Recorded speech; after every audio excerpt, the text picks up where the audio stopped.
Nela Indah Wahyuni. Nah, di video kali ini saya akan membahas tentang relationship skill atau keterampilan hubungan. Apa itu relationship skill atau keterampilan hubungan? Relationship skill atau keterampilan hubungan adalah komponen penting dari pembelajaran emosional sosial. Kemampuan hubungan berkaitan dengan kemampuan untuk membangun dan mempertahankan hubungan yang sehat dan bermanfaat dan beragam individu dan kelompok. Ada 4 komponen. Yang pertama yaitu komunikasi, communication. Bagaimana anak belajar berkomunikasi? Apakah Anda pernah mengetahuinya? Tanpa disadari ternyata seorang anak belajar berkomunikasi dengan menunjukkan bagaimana orang-orang di sekitarnya berbicara dan berinteraksi. Anak-anak diam-diam selalu mengamati bagaimana ayah dan ibunya atau kakak-kakaknya sedang berkomunikasi, kemudian ia akan melakukan hal yang sama seperti apa yang sudah dilihatnya. Kemampuan berkomunikasi ini sangat perlu bimbingan untuk dapat melatihnya sebagai bekal dalam menjalin sebuah hubungan sosial. Bukan sekedar dapat berbicara saja, namun bagaimana sang anak dapat memahami apa yang disampaikan orang lain dan dapat memberikan respon yang baik sebagai balasannya. Hal sederhana yang dapat dilakukan untuk melatih kemampuan berkomunikasi ini, salah satunya dengan meminta sang anak untuk mengungkapkan apa yang diinginkan olehnya dengan jelas tanpa rasa malu. Ketika sang anak sudah mulai membuka mulutnya dan mengungkapkan dengan lantang apa yang diinginkannya, kita dengarkan dengan seksama. Kemudian sambil sesekali melontarkan sebuah pertanyaan. Mengapa kamu menginginkannya, nak? Untuk apa? Dan seterusnya sehingga terjalin sebuah komunikasi. Yang kedua yaitu keterlibatan sosial, social engagement. Keterlibatan sosial dalam hal ini adalah bagaimana seorang anak dapat memiliki jiwa sosial yang baik sehingga kita yang berada di sekitarnya sedang melakukan sesuatu. Ia memiliki rasa ingin terlibat dalam hal itu. Memiliki jiwa keterlibatan sosial yang tinggi sangat perlu dilatih sejak dini, di mana orang tua sangat berperan penting di dalamnya. Memberikan contoh yang baik salah satu caranya karena pada dasarnya seorang anak lebih pandai meniru. Yang ketiga yaitu membangun hubungan, relationship building. Jika Anda mampu menunjukkan rasa peduli terhadap lawan bicara Anda, membuat suatu obrolan yang tidak membosankan dalam artian obrolan Anda berarti dan dapat membuat seseorang merasa nyaman di dekat kita. Sudah dipastikan Anda mampu menjalin hubungan yang baik dengan orang lain. Mengetahui lebih jauh mengenai lawan bicara Anda dan menemukan kesesamaan dalam pembicaraan akan terasa lebih mengasyikkan dan tidak akan membosankan. Ini salah satu cara yang mudah untuk membangun hubungan lebih akrab dengan orang lain. Pada kasus anak usia dini tentunya memiliki kesulitan tersendiri dalam membangun hubungan dengan orang lain karena pada dasarnya anak memiliki ego yang sangat tinggi. Namun hal ini dapat dilatih. Orang tua tidak terlepas dalam hal ini, mengajarkan dengan perlahan-lahan dirasa sangat efektif agar anak dapat berinteraksi dengan teman-temannya sehingga dapat membangun hubungan dengan baik. Dan yang terakhir adalah kerja tim atau teamwork. Sebuah permainan dalam mengajarkan seorang anak bagaimana dapat bekerja tim dengan baik. Hampir semua permainan dimainkan dengan bersama-sama. Memperbanyak mengenalkan permainan kepada anak akan membangun semangat kerja tim dalam dirinya.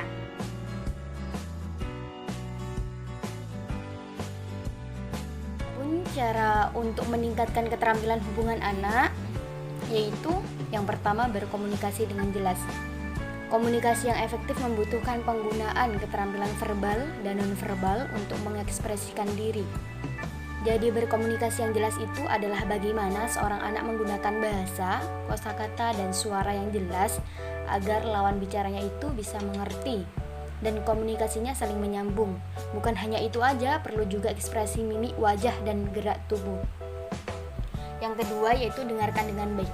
Mendengarkan bicara orang dengan baik itu adalah sesuatu yang harus ditanamkan kepada anak agar anak itu bisa merespon bicara orang lain. Otomatis itu juga dapat memahami apa yang orang katakan.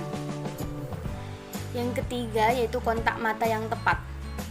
Kontak mata yang dimaksud adalah bagaimana seorang anak itu memperhatikan orang yang sedang berbicara kepadanya, begitu sebaliknya. Yang keempat yaitu mengatur pikiran untuk membatasi gangguan. Gangguan yang dimaksud adalah ketika seorang ajak bicara, pikiran lawan bicaranya itu malah memikirkan hal lain, otomatis bicaranya itu tidak nyambung. Memanfaatkan ekspresi wajah dan memberikan respon lisan. Lawan bicara yang baik itu adalah merespon dengan baik dan memberi tanggapan dengan mengucapkan dengan lisannya. Yang kelima yaitu bekerja sama dengan yang lain. Kerjasama itu perlu diterapkan kepada anak usia dini agar ketika dewasa mereka itu sudah bisa menghargai sesama teman. Dan ketika ada suatu masalah mereka saling bekerja sama untuk memecahkan masalah, menghargai pendapat orang lain, menghormati sesama, dan menjadi pendengar yang baik. Yang keenam yaitu tahan tekanan sosial yang tidak pantas.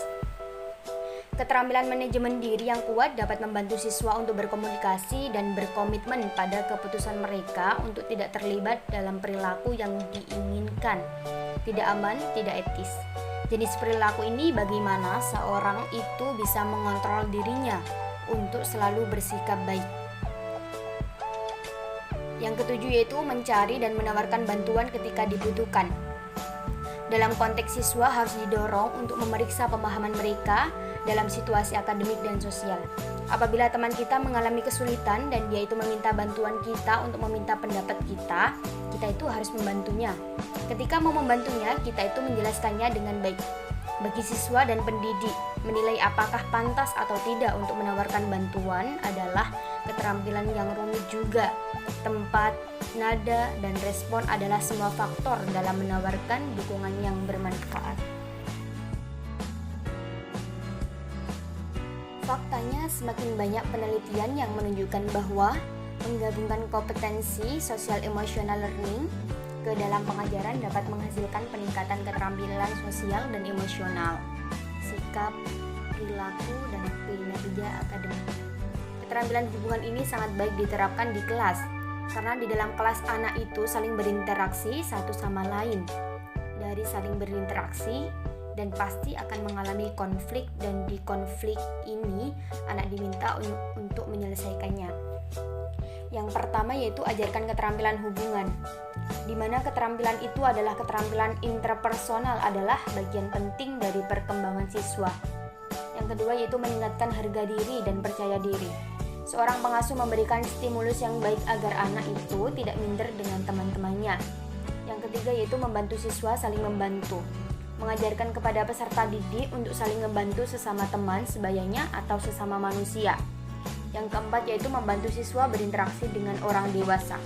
Memberitahukan kepada peserta didik untuk tidak ada batasan untuk tidak berinteraksi kepada orang dewasa selama interaksinya berdampak positif. Yang kelima yaitu membantu siswa berteman dan berteman. Mengajarkan kepada peserta didik atau memberi stimulus untuk tidak menyendiri dan harus saling berinteraksi dengan lingkungan sosial. Sekian dari video kali ini, semoga bermanfaat. Terima kasih.